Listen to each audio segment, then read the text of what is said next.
Live from WOWT, First Alert 6 starts now. Good Tuesday morning. It is good to have you with us as we start this streaming broadcast. I'm Erin Hartley.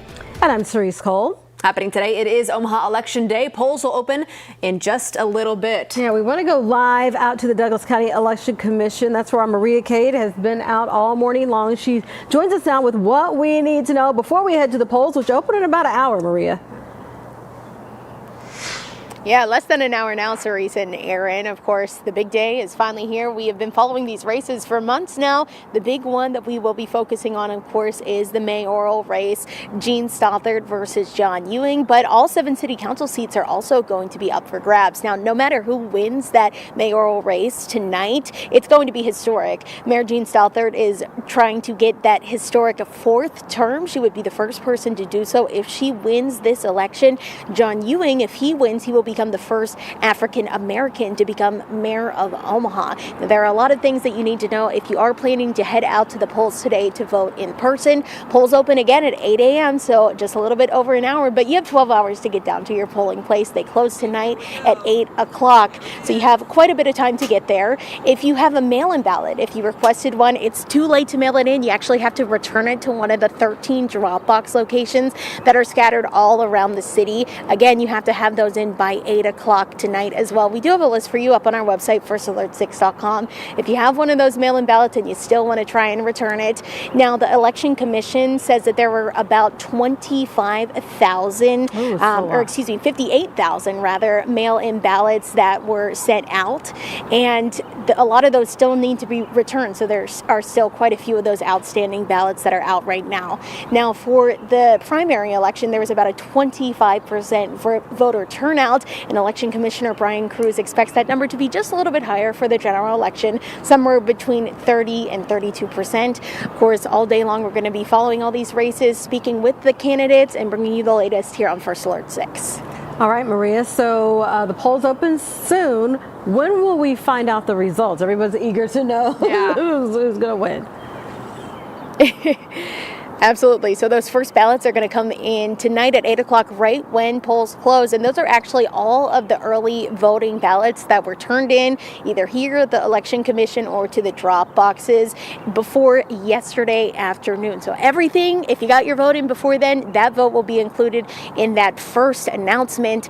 But anything that comes in after that for those mail-in ballots, they're actually not going to be announced until later on in the week. So we're going to have to wait a little bit to get those. So if there are some close races, that's when we'll find out what those votes are going to be. But for people who are voting in person today, those votes are going to be announced later on in the night as it continues to go on throughout the day. Now, Brian Cruz, he expects around 6,000 or 7,000 more of those early ballots to come in tonight. And again, those are going to be announced later on in the week. So if we do 32%, that would be, somewhere in the neighborhood of 93,000 voters. You know, I think the highest the city of Omaha has ever gotten in 2017, when the mayor ran against Heath Mello, we had 35% back then, which equated to just under 100,000 votes. So at least in modern times, the city of Omaha has never produced more than 100,000 actual voters. Yeah, and that was Brian talking a little bit about the voter turnout for these Omaha City general elections. Now, of course, those general elections can't happen at the same time as statewide elections. So if you're wondering why the city elections always happen a little bit after, a few months after maybe the major presidential or statewide elections, that's why. That is a state law that is in place. Now, again, many election officials are hoping that those predictions are wrong for that low voter turnout and hope that more people will, of course, come out to the polls.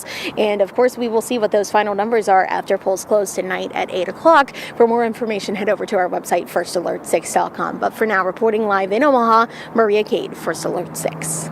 Maria, thank you for that live report. And this reminder, all rides on Metro buses are fare free today for Election Day. This also applies to Metro's Orbit riders as well as certified Moby riders. It's part of Metro's Bus to Ballot program, which began in 2016, which is pretty cool. All right, welcome back in. We want to talk about the weather, and it is an important day. We'll make sure it's not going to be a problem for voters as they head out. They're heading out early. No worries. Nope. No, it's very comfortable. And really, if you've liked what we've had the last couple of days, it's basically rinse and repeat. So there you go. Shouldn't have any weather concerns if you're heading to the polls. You're going to need the jacket early on. Maybe the next hour or so, you might want to grab that light jacket, have that on you. But the rest of the day will warm up in a hurry, and it's going to be looking like a really nice afternoon, too. Don't forget the sunglasses. It's going to be pretty bright through the course of the day. Right now, starting off in the 50s in many spots. Officially at Epley, we're at 60 degrees, but you can see most of us are in the 50s. We'll go from those 50s and step things up pretty quickly through the morning hours. We'll be looking at highs that end up right about where they have been, which has been upper 80s. We'll hint right near that 90-degree temp. I don't think we quite get there. We'll have a little bit of a breeze in the afternoon, too. Gusts up around 10, 15 miles per hour through the course of the day. And here's the key. We keep the mugginess low. We're in the pleasant category throughout the day, and we'll have maybe just a little bit more of that as we get into the nighttime hours, but it's going to be very comfortable through the daytime hours. No concern as far as that goes. So here you can see, even by the time we're getting to where the polls are open, 8, 9 o'clock, we're pushing right near 70 degrees with sunshine in place. And as we step through the rest of the day, you can see that we're getting up into the low 80s by the time we get to that lunch hour rush for anyone who's heading to the polls then. Maybe bubble up a couple clouds as we get into the afternoon, but overall looking like a really nice day that we see. And there you can see right near that 90-degree temperature. We actually have not officially hit that in Omaha just yet this year. And I think we fall just short again today. Some of us may register that 90 degrees, but I think 89 is where we top out in the metro. Better chance that we get there tomorrow. Looks like 91 is our high there, and we'll be looking at breezy conditions, a little bit of a cool down into Thursday, but you're also noticing a couple storm chances there that are on the horizon as we get there too.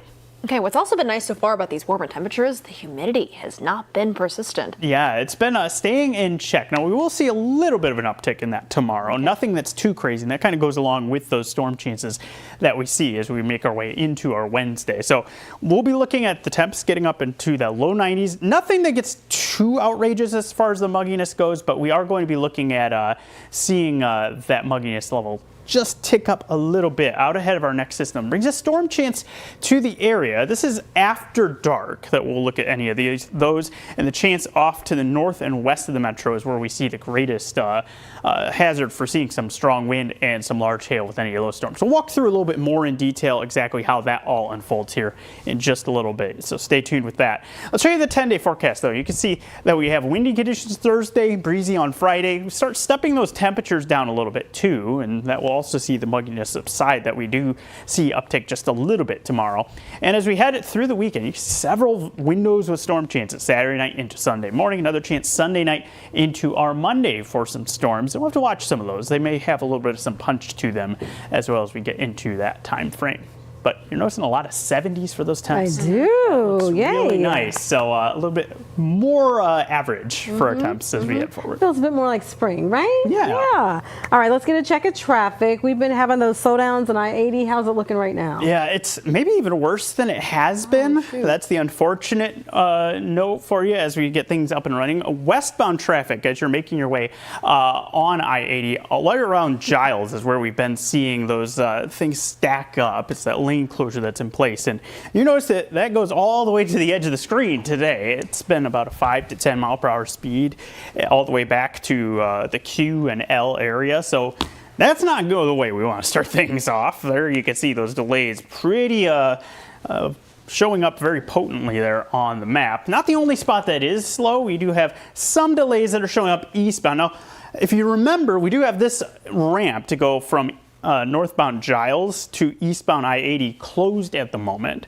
and that's going to be the case here for a little bit. So you're noticing 144th a little bit slow. We may see some of the delays build back in this area as people try to make their way into that area as well. I'm also watching eastbound I-80 as you get around 42nd. We've got a lane closure there. Seems like we're handling that in okay shape so far, but that's another spot that could see some delays over the next half hour or so as we build the traffic. Many spots moving in good shape, but we do have a lot of construction out there to watch for. 480 as you're heading over the bridge, a couple of zones on Dodge where we have some lane restrictions. That includes right around 84th. That's still in place. So there are a lot of places where you may run into some of those delays this morning. I just want you to make sure that you are ready for that as you're heading out and about. Okay, they'll be prepared. Thanks to you. Yes, hopefully. Jared, thank you. In the meantime, state lawmakers are making some progress in addressing the $262 million budget shortfall. LB 261 advanced in its second round of voting. The proposal allows for $135 million to be pulled from cash reserves. Meanwhile, LB 264 calls for moving $132 million from the state's cash reserves. That bill also moving forward. They now head to a final vote at the Unicam. Some senators question taking recovery funds earmarked for developments across the state. You cannot logically sit here and tell me it's better to take away funds for economic recovery and build a prison. You cannot justify it. As part of the budget, a number of agencies will see flat funding, while a few will absorb some trim costs. Let's all head this morning. The warm temps causing concern for Douglas County officials. More on the burn ban in place in response, plus another check of the weather when we come back.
All right, welcome back. Taking a live look outside. The time now 7:16 as we begin this Tuesday morning. Nice shot overlooking downtown in Midtown Omaha. The sun is up. Pretty nice, fair start to a May morning.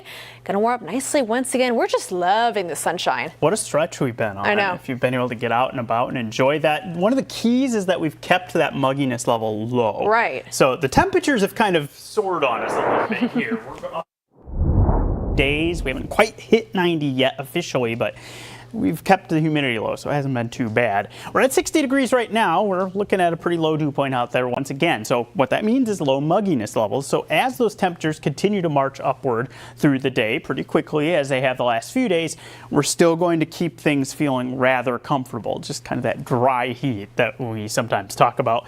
89 looks like our high. We've hit 89 3 times now in the metro for our official high. Have not hit the 90-degree mark. I think tomorrow is our better chance to see that take place. We may see some spots get there today, but I think the way things unfold tomorrow, it's a better chance that we get to that mark. But it's going to be a lot to like about today. Nothing that really is going to be a headache for anyone who's heading to the polls with the election. Let's talk about tomorrow, though. Now, we're talking about the storm chance that comes after dark. And you notice how we kind of bubble up all these clouds here as we're getting just past sunset. This is a front that comes through the area, and it's a low chance that we see some storms develop along that. But it is certainly worth watching because if we do, we could get some strong ones that could develop off of that. The better chance for storms comes off to the north and west. So Columbus, Norfolk, and then off into north central Nebraska. That's where you have the higher chance of seeing storms. You can see those continue off to the north of the metro as we get into the overnight hours. We'll likely still have the chance for some showers and storms. You can kind of see some of that cloud cover overnight and late into our night into our Thursday morning. We'll still hold on to that chance for a couple of showers and storms to be around. That's where we have our better chance for seeing some of those, and you can see the severe risk lines up with that being the case. Large hail, gusty winds would be the main risk with any storms that can manage to form. It's, again, still a pretty low chance for any of those, but it is worth watching. Tornado risk looks like it's mainly north of the metro into north central Nebraska with any of those. Very low risk. We'll keep an eye on it, and of course, first alert you over the next 24 hours if we start to see signs that that becomes a higher risk. Unfortunately, though, this is looking like it ends up with most of the rain outside of our area. You can see some of the blue and darker green shades into north central Nebraska with maybe 1/10 to 2/10 of an inch looking possible closer to home here. So we could still use that rain. Doesn't look like we really move the needle a lot with what we see for tomorrow night into our Thursday morning. So this is what it's looking like the rest of the week. You see the temperatures get a little more comfortable after hitting that 90-degree mark for our Wednesday. And then as we head toward the weekend, we're kind of hovering pretty close to that 80-degree mark. Maybe we could try to pull some more showers in there by Saturday. Yeah, so what about the next week? We're hoping we get some rain this week, but rain chances next week at all a possibility? Well, the good news is we are kind of seeing a busier pattern take shape. So that could help us out as far as our rain chances. And you'll notice that more so here once I advance this. Saturday night into Sunday morning where we're seeing a chance for some storms to roll through the area. And then Sunday night into our Monday. We'll need to watch that time frame. Could get some stronger ones that develop with that one as well. But those are our next chances to get some much needed rainfall into the area. We're talking about that burn ban that's in place once again. We would need some of this rain to try to help matters out with that. Now you will notice here, the temperatures there on the 10-day are looking pretty nice. We've got some 70s there, nighttime temps that are down into the 50s, even a 48 there at the end of the 10-day. So that's the good aspect. Hopefully we can get some rain though and dodge any of those stronger storms. All right, fingers crossed for that, Jared. Thank you. Well, new this morning, Douglas County fire officials have placed the county back under burn ban. As Jared mentioned, we've been so dry and warm. Waterloo's Fire Chief Travis Harlow cites those continuing warm and drier weather conditions. The notice came days after Governor Jim Pillen extended the burn ban across central and western Nebraska to help prevent grassland fires. The ban goes until next Tuesday. Still ahead, find out what popular musical is stopping by at Orpheum Theater. Plus, the role one Fremont native has in the show when we come back.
Well, everybody wants to be in the room where it happens, and this week it is in Omaha. Room where it happens, the room where it happens. So Hamilton is playing at the Orpheum Theater right now. The show tells the story of the founding of America, focusing on the first Secretary of Treasurer, Alexander Hamilton. The show first debuted 10 years ago, and its popularity continues today. Touring with the show across America is Andrew Iverson. So he is the assistant props manager and a Fremont native. Wow. Yes, Iverson has been touring on Broadway, national tours for 17 years now. He says he's come back to Omaha quite a few times with shows like Mamma Mia and Moulin Rouge. It's nice being home, nice being back and seeing everything, how Omaha's changed. Hamilton starts, he's 19. This show really gives people that idea and gives them the whole vision of what they wanted to do and break away from England and become America as it is. What a cool job he has. Yes. So Iverson says the show is all about the paper.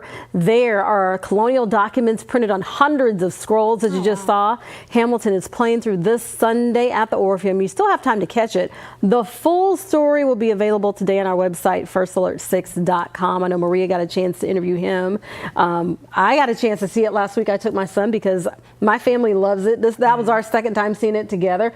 And to me, it was even better than what I had seen before. That's awesome. Yeah, it's just for it to be better. So, and also I was gonna say his job is so important because those props are so important to the timeline of the story. That's true. And the historical accuracy. Yeah. So he has a big job. Yeah. If you can check it out, do so. All right, we're out of time. Thanks for joining us. You can watch our update on the Today Show here over the air. Have a great start to your Tuesday.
Live from WOWT, First Alert 6 starts now. Good Tuesday morning, everybody. It is 7:26. I'm Cerise Cole. I'm Aaron Hartley. Let's get an update on the roads this morning with Jarrett Lansford. And breaking First Alert 6 traffic, we have a vehicle fire here. This is live. You've got flames going on. Hopefully everyone is okay with this. This is eastbound 370 as you're approaching I-80. So you've obviously got the right-hand lane blocked off, and you're going to be looking at delays as you're heading into that area. That just came in, so we don't have the live view of the maps here built in, but it is slow through that area. You're going to want to use some extra care and caution as you're heading through there. Elsewhere, westbound I-80 as you're approaching Giles, you've got your delays there. If we zoom out, you can see the beginnings of those delays there on 370 starting to show up. I-80 and eastbound Dodge also seeing some delays right around 168th or so. As you're heading out and about, of course, it is election day, and for the city elections in Omaha anyway, and it looks great if you're heading to the polls. Right now, 60 degrees. Those polls are going to be opening soon. We'll likely be talking about that more in just a bit. Light winds that are in place, very comfortable air through the day. A lot of sunshine that we'll have as we make our way through the course of the day. You can see even by the time we get to midday hours, we're already into the 80s, and I think we peak right about 89 for our high. Keeping the mugginess low like we've had the last couple of mornings. It's really shaping up to be a great one. We get into our day tomorrow, a bit of a better chance that we hit 90 there, just a little bit more. By the time we get past sundown, we'll have to watch for the threat for a few scattered storms to develop. May try to get a stronger one or two, better chance north of the metro. Jared, thank you. It is election day in Omaha. Mayorship and all city council spots are on the line. If you have a mail-in ballot, you must get it turned in by 8 o'clock tonight. If you're voting in person, polls are open from 8 a.m. to 8 p.m. All right, it is 7:28. We're back with another update for you in about 25 minutes. We'll see you then.